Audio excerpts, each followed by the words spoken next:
अथ श्रीनृसिंहस्तुतिः।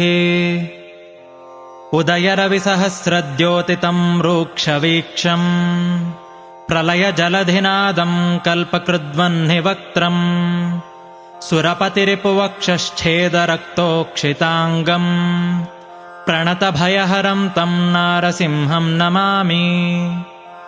प्रलयरविकरालाकाररुक्चक्रवालम् विरलयदुरुरोचीरोचिता शान्तराल प्रतिभयतमकोपात्युत्कटोच्चाट्टहासिन् दह दह नरसिंहासह्य वीर्याहितम् मे।